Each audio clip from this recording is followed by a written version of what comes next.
In this lesson, we're going to explore the next law of Wyckoff theory, and that is the law of cause and effect.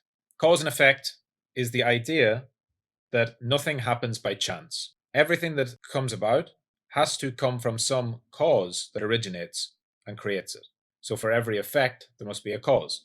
In the terms of trading and markets, we look at that in terms of accumulation and distribution being the cause, and the resulting trend, whether it's up or down, being the effect. Then you view all that through the lens of smart money and dumb money to understand how price varies and how coins or assets change hands in those areas. So, what does that mean? Causes are constructed by the smart money. When you see a range that turns into a trend, you see that range in hindsight and you look at it and say, that is where smart money was accumulating before they pushed it into an uptrend. But in terms of looking at the cause as well as an individual trade, you should also view it from a broader perspective. You want to see the movement of the market. So when price goes sideways, you see that as building energy, like I touched on in the last lesson, and building up momentum so that it can break in one direction or the other. This is where smart money positions itself on the right side of the upcoming trend. And because they have the strong hand, they've got the money, they've got the combined weight of capital. Wherever they dictate for the market to go, in totality, the market will go. Looking at it in terms of back to a schematic.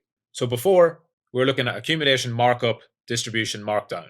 So just overlaying the idea of cause and effect onto that should give you a nice insight into why things, they don't just move randomly. The effect, whether that be down or up, always has a preceding cause, be that distribution or accumulation.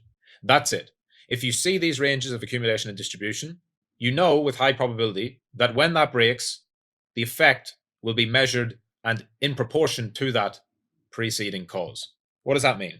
A big cause will create a big effect. A small cause will create a small effect. Meaning, a long, lengthy accumulation will create a longer and more sustained trend up than a short accumulation. It's really that simple. You think of it in terms of days, weeks, months, even years sometimes. That's why when you break out of a multi-month accumulation, you don't expect the trend to end after a week. You expect it to move and move significantly. One thing, though, that is important to note is that not every range is accumulation or distribution.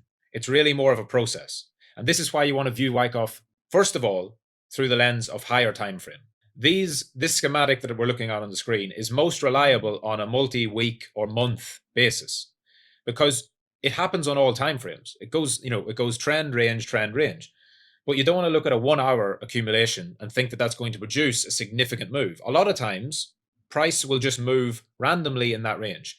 For Wyckoff's theory to hold true, there has to be large institutional smart money interest.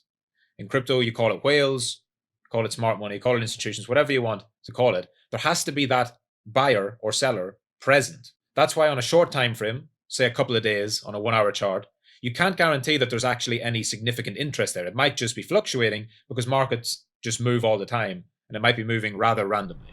If you look at a particular example, very common, is weekends in crypto. So here in the blue box is roughly the end of a Friday session all the way to the end of a Sunday session. So from Saturday and Sunday, large traders, institutions, the smart money doesn't typically show itself on a weekend.